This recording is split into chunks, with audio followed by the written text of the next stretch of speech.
Good morning everyone. সকালবেলা একদম ফুল দিয়ে ব্লগের স্টার্টটা করছি। এখন না ঠান্ডায় এমনিতেই ফুল কম ফোটে, বিশেষ করে জবা ফুল। এখন ঝুড়ি ভর্তি ফুল, চটপট করে পুজোটা করে নিই।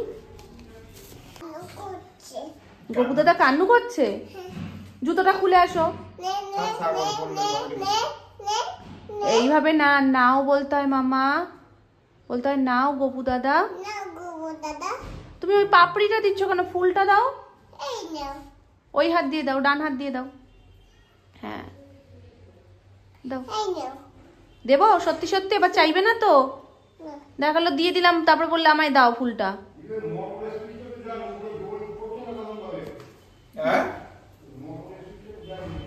দিয়ে দেবো গপু দাদাকে মামা?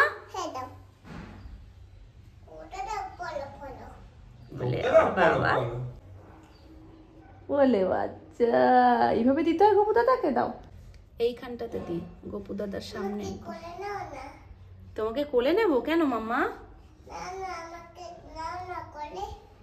পুজোটা দিয়ে এসে নিচে এসে নি কোলে। চলো পুজো দিয়ে আসো। ঠিক আছে, দাদার সাথে নিচে যাও। এখনই আসতে হবে? ঠিক আছে, দাঁড়াও।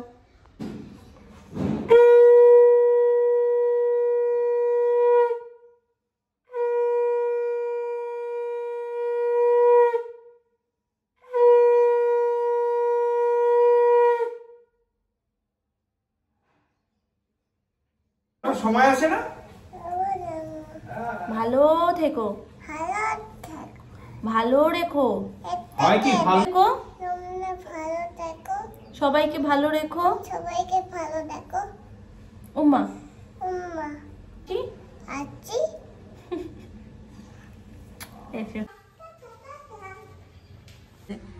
এই হচ্ছে আমাদের গপু সোনার আজকের সাজুগুজু।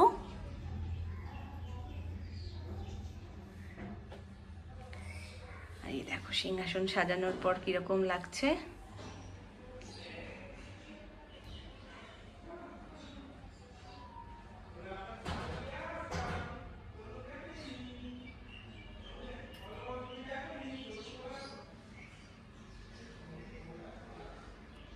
আজকে ভোলানাথের শীতের চাদরটা একদম অন্যরকম ভাবে পরিয়েছি। সামনে থেকে তো পরিয়েছি, আর পিছন থেকে ঠিক এইরকম ভাবে করে দিয়েছি। দেখতে বেশ ভালো লাগছে, ময়ূরের পেখমের মতন।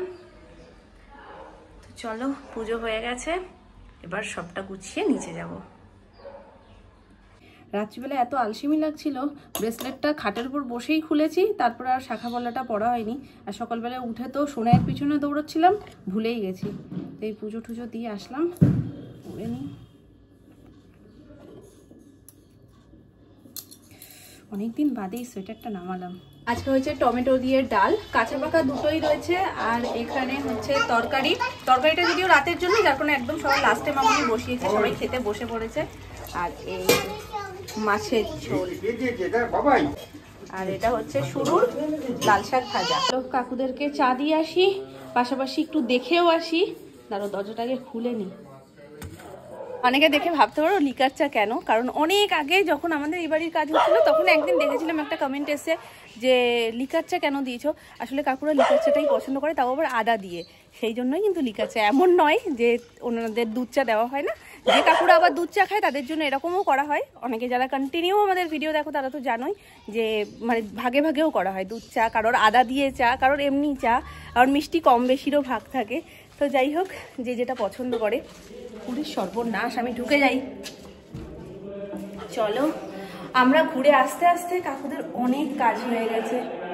ড্রেসিং টেবিলটা সোনামার নাকি হয়ে গেছে। এটা তো দারুণ। এই দেখো, বলছি না সোনামা এসেছিল সকালবেলায় চা দিতে, সোনামা বলছে কি কতটা কাজে গিয়ে গেছে, প্লাস আমার ঘরের ড্রেসিং টেবিলটা তো সেই হয়ে গেছে। তো আমি নিচে এসে খুব ভালো করে আবার দরজাটা তোমাদের দেখাচ্ছি। চা রয়েছে, যার কারণে এটা যতক্ষণ না ফ্রি হচ্ছি ততক্ষণ অন্য কোনো কিছু ফ্রিভাবে দেখাতে পারবো না। কাকু কোথায় রাখবো গো চা? এখানে রাখবো না? দারুণ হয়েছে, সোনামার ঘরের রূপই পুরো পাল্টে গেছে গো, দারুণ লাগছে। এই দেখো ব্যাক সাইড। আর সেদিনকে এসেছিলাম তোমাদেরকে দেখিয়েছি ওয়ার্ড্রপটা, ওয়ার্ড্রপটা তো ওই দেখো ওই দেখো ওই দেখো। হ্যাঁ তোলো তোলো,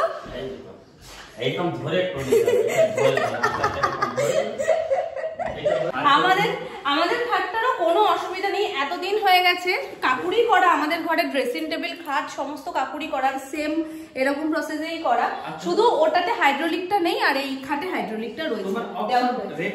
হ্যাঁ এখনো অপশন আছে, আমি চাইলে হাইড্রোলিক পরে করেও নিতে পারবো, খুব একটা অসুবিধা হয় না যে সবসময় ওগুলো তুলতেও লাগে না, কারণ সেই বিয়ের সমস্ত জিনিসপত্র গিফটে পাওয়া যে জিনিসগুলো সেগুলোই রয়েছে। তো যখন মনে হয় একটু একজন যদি গদিটা ধরে আর একজন টেনে তুলে নিয়ে ব্যাস ভেতর থেকে সব বার করে নিতে পারে। এটা কাকাইদের একটা সুবিধা কি হবে, যদি একটু করে মনে হলো গদিটাকে একটু সরিয়ে দিয়েই একবার টান দিলেই উঠে যাবে। তবে এটা নিয়েও রগড় কম হবে না, কাকু পুরো এটা তুলতে গিয়ে আস্তে আস্তেই করে তুলছে, না হলে কাকু এর সাথে উঠে যাচ্ছে। তবে এটা যখন সোনামা কাকাই তুলবে আর যদি বিশেষ করে সোনামা তোলে তাহলে দেখার মতো হবে, কারণ সোনামা যেই তুলবে এটার সাথে সোনামা নিজেও উঠে যাবে। তো চলো, সেদিনকে তোমাদেরকে এটা তো দেখাচ্ছিলামই, তবে আজকে এক সাইডের স্টিকারটাকে তুলে দিয়েছে, যার কারণে কালারটা খুব ভালো বোঝা যাচ্ছে। এই পাশটা এখনো রয়েছে স্টিকার লাগানো, আসলে এই হ্যান্ডেলটা লাগিয়েছে তো কাকু। সেদিনকে কি এইটা পছন্দ করলে লাস্টে কে? এই হ্যান্ডেলটা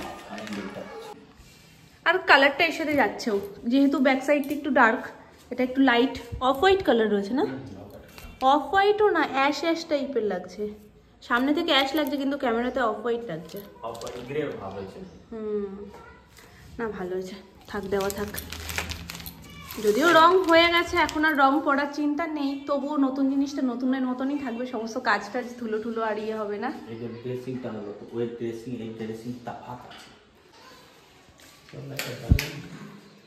এই লাইটগুলোর কি পয়েন্ট হয়ে গেছে কাকু? আমাদেরও তো সেম প্রসেসই রয়েছে, আমাদেরও তিনটে দিয়েছো ড্রেসিং টেবিলে, সোনামারও তিনটে। তোমার এইটুকু রয়েছে বুঝলে তো, আর কিছু একটা থেকে জয়েন্ট করতে লাগবে না, এই পেজটা ছিল না, এই পেজটা ওর মধ্যে নেই, এই পেজটা আলাদা করতে হবে। এখানে সেলফ দেবে তো? হ্যাঁ সেলফ দেবে, এখানটা না একটু এমন ভাবে সেলফ দেবে, মানে একটুখানি লম কিভাবে দিচ্ছো? এই পেজ পর্যন্ত সেলফ। ও এটা খুলবে না না? এই তো পাশে গিয়ে থাকা এই বাবা, নালে আটকে যাবে। এখনো কমপ্লিট হয়নি, তাই মনে হচ্ছে ঘরের রূপ খুলে গেছে, আর তারপরে যখন পুরোপুরি হয়ে যাবে আশা করি দেখতে আরো বেশি সুন্দর লাগবে। হয়তো এখানে তিনটে সেলফ দেবে, একটা দুটো তিনটে, হ্যাঁ নিচে দুটো দিয়ে দেবে, মানে দুটো দুটো আর এই একটা, টোটাল 5টা হবে। তো ওভারঅল খুব খুব সুন্দর লাগছে, আর খাটটা বসে যাওয়ার পর ঘরের যেন শোভাটাই পাল্টে গেছে।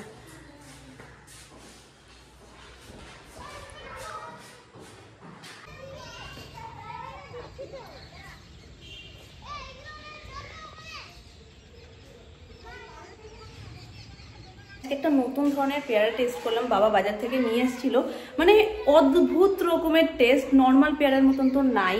আর দেখতে কিরকম বলতো, এতটা বড়, মানে আমার হাতের থেকেও মনে হয় বড় সাইজটা, এতটা বড়, প্লাস যে কালারটা হয়ে যায় না আমাদের নর্মাল পেয়ারাগুলো পেকে গেলে যেরকম একটু সবুজটা একদম লাইট সবুজ হয়ে যায় হালকা, ওরকম কালার। আর যখন কেটে আমি গোটা থাকতে তোমাদের দেখাতে পারিনি বলে আর কাটার পরে বোঝাও যেত না, নর্মালি পেয়ারার মতনই লাগছিল, যার কারণে আর দেখাইনি।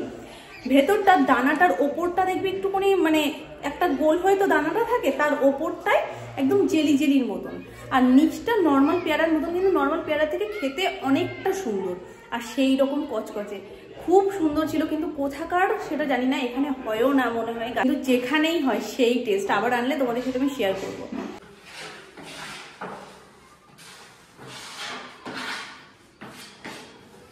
এটা কোথাকার দরজা কাকু?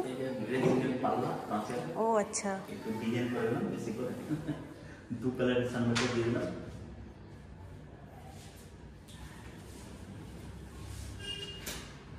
কাজটা অনেকটাই আমাদের মতন, মানে কাজটার শেপটা অনেকটা আমাদের মতন, আমাদের ঘরে যেরকম সেই রকম। না না একই রকমই করো, ভাল লাগবে।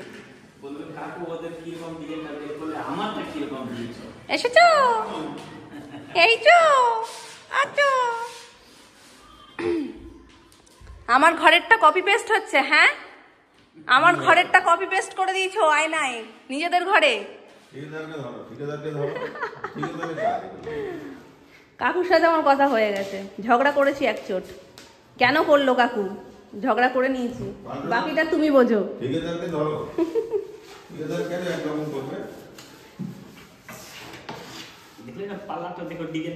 এখন যে কাজগুলো হচ্ছে সে কাজগুলো খুব শৌখিন কাজ।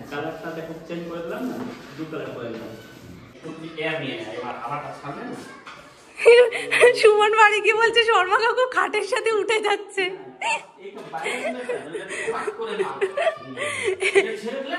ধাপ করে মারবে।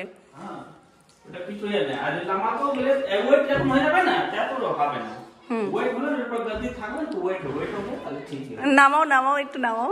আমি 180 কেজি দিয়েছি বুঝলে তো, এই 180 নিতাম না তো দিয়েছি আমি 200 পুরো করে দিলাম।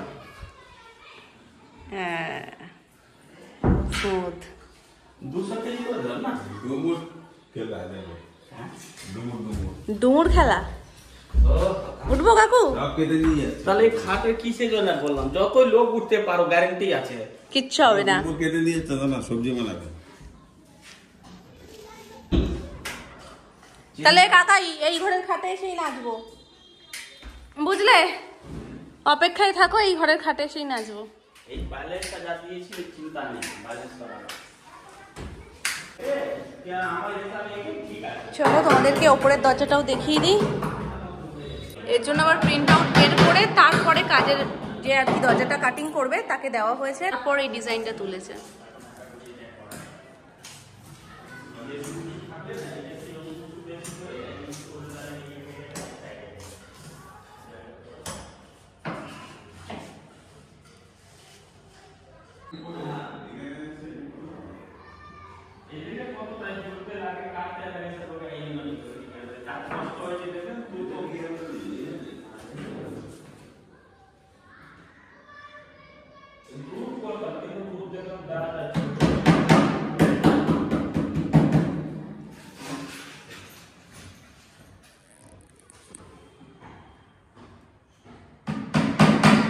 তো চলো এবার নিচেরটা দেখাই। নিচেরটা গণেশ ঠাকুরের উপর করা হয়েছে, এটারও প্রিন্ট আউট বের করে তারপরে দেওয়া হয়েছে, ওনারা তারপর ডিজাইন তুলেছে।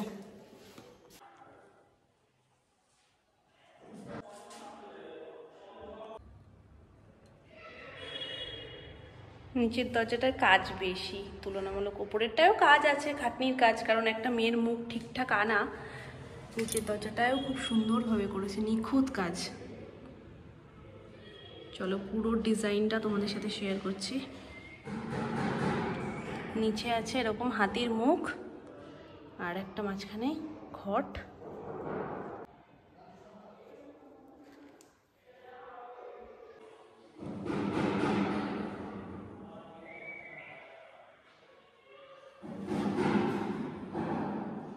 গণেশ ঠাকুরটাও অপূর্ব হয়েছে।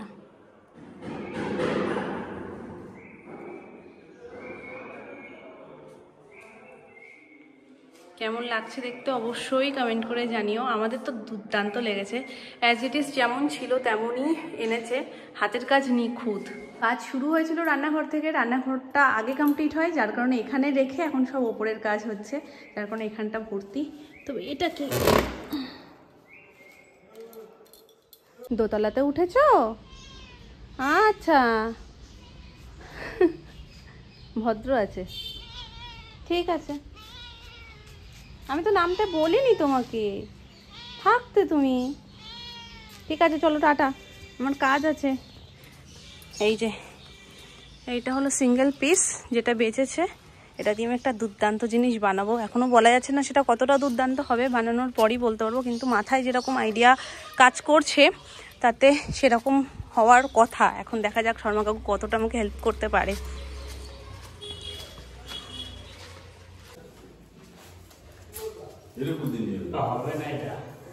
কেন হবে না? ওই দেখো কাকু বলেছে হবে,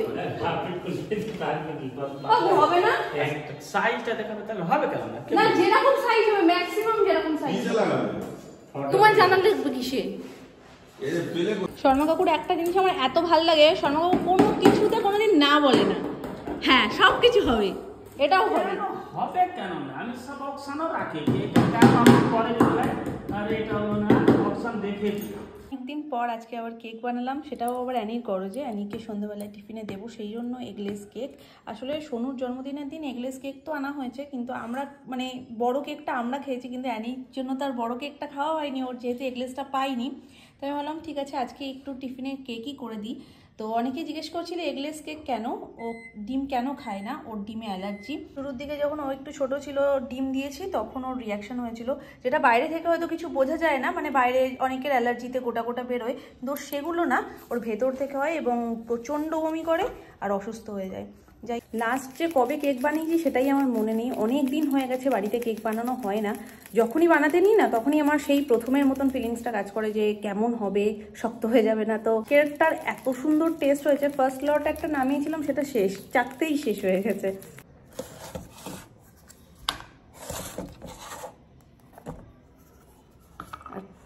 সেই লেভেলের সফট, যদিও গরম থাকতে থাকতে আলাদা করতে নেই, কিন্তু সময় করেই ফেলি। সেই দুটো একদম সদ্য নামানো, এটা পরে করব। চলো, মাইক্রোওভেনে করলে না একটু তাড়াতাড়ি হয় গ্যাসের থেকে। সাজের পিঠে এখন হয়েছে দুধ পিঠে। আসলে আমাদের নিয়ম হচ্ছে পৌষ সংক্রান্তির আগের দিন সাজের পিঠে করতেই হয়, অন্য কোনো পিঠে চাইলে করতে পারো, না চাইলে নাও করতে পারো, কিন্তু সাজের পিঠেটা করতে হবে আর নতুন গুড় দিয়ে সেটা খেতে হয়। তো সেটাই আবার পরের দিনকে এইভাবে দুধ দিয়ে জাল দেওয়া হয়। তো সেটা কালকেই মামুনি জাল দিয়েছে, আজকে এখন আমি একটু গরম বসিয়েছি, কারণ সকাল থেকেই বেশ ঠান্ডা ঠান্ডাই ছিল। হালকা একটু গরম করে আর একটু ঘন ঘন ব্যাপারটা হয়ে যাক, তারপরে রেখে দেবো, রাত্রিবেলায় সবাই খাবে।